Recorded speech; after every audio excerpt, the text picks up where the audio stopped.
Bueno, ¿cómo te enteraste que ibas a entrar en el ejército? Bueno, ese día, como todos los años, se sorteaba quién ingresaba y quién se salvaba al ejército.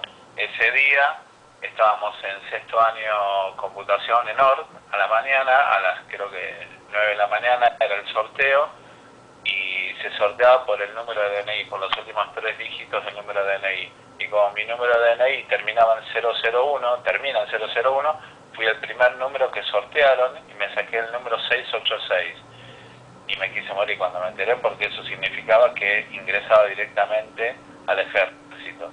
Y bueno, casi me muero. Y después siguieron los demás sorteos y, oh casualidad, que terminé siendo de mi división de ORD el único, de 15 chicos entré yo y un chico más, 2 nada más.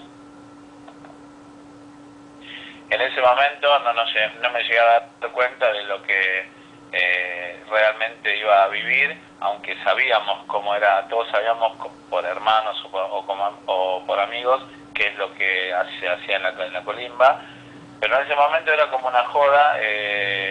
Los que se salvaban de entrar nos cargaban a los que habíamos ingresado, y bueno, y nada, lo peor estaba por venir. En realidad en ese momento todavía no caíamos de lo que nos estaba por suceder. ¿En qué año fue eso? Esto fue en el sexto año 2, en 1980. ¿Y cómo le cayó la noticia a tu familia? Bueno, a mi familia estaban tan pendientes como yo, creo que estaban escuchando también la radio, pero en casa, yo estaba en la ORT, y con el agregado que mi hermano, que es 2 años mayor que yo, también se había salvado de la colimba cuando a él le había tocado su sorteo. Y bueno, cuando se enteraron, ellos también sabían que mi DNI terminaba en 001, pues el sorteo era por radio, creo que era Radio Nacional, todo el mundo podía escucharla, y bueno, también casi se caen de espaldas. Y bueno, así se enteraron.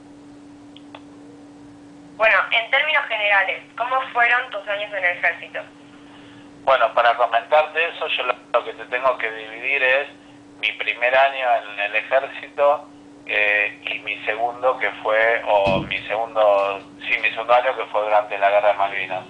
Mi primer año de ejército, la verdad, yo la pasé bien, excepto la instrucción, los primeros 60 días, pero dentro de todo después me supe acomodar en el buen sentido de hacer bien las cosas, de portarme bien. Ser un buen soldado significaba tener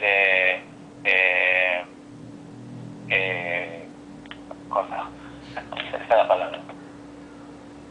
Ser un buen soldado significaba tener algunas concesiones como más días de franco,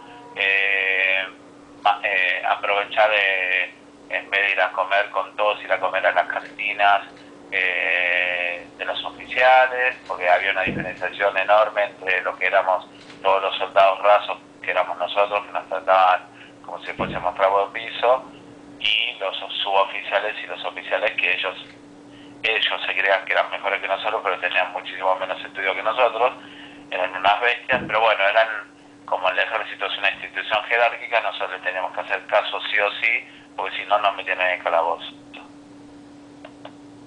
Bueno, mientras estuviste en el ejército, ¿tenías contacto con tu familia mientras duraron esos años? Sí, los primeros 60 días, como dije, de ingresar al ejército no vi a nadie.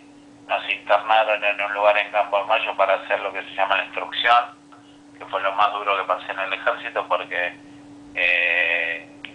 es como que uno cambia de vida, le hacen ver otra forma de vida, nos denigran como personas, nos enseñan a luchar y a pelear y a matar, cosas que nadie está acostumbrado ni nadie nace sabiendo eso.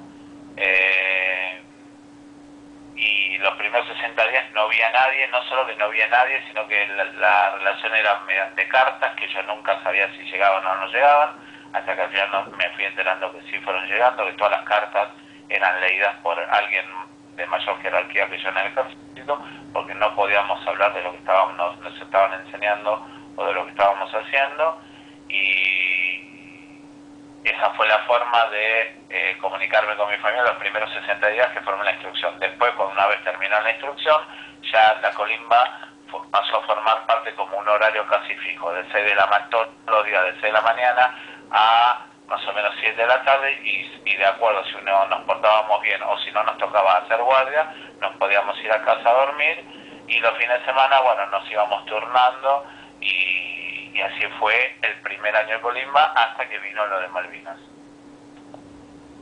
¿Y cómo se sentían ellos por vos mientras estabas ahí? Ellos se sentían de acuerdo a lo que yo le contaba que me iba pasando, y era imposible ocultarle lo que me iba pasando, pues yo cuando me empecé a enterar que mediante las cartas, por ejemplo, durante esos 60 días yo escribía casi 2 cartas por día hacia mis papás y a mis hermanos, y yo les contaba todo cómo me sentía, y cuando yo recibía las cartas de ellos, la respuesta de ellos se daban cuenta que la estábamos pasando mal, pero no porque nos pegaban o porque nos hacían cosas malas, sino por la forma en que nos denigraban los oficiales, y ellos decían que era la forma de hacernos más hombres. Una forma muy idiota de hacernos muy hombres, porque es la peor forma, más que hombres, nos hacían estúpidos. Pero bueno,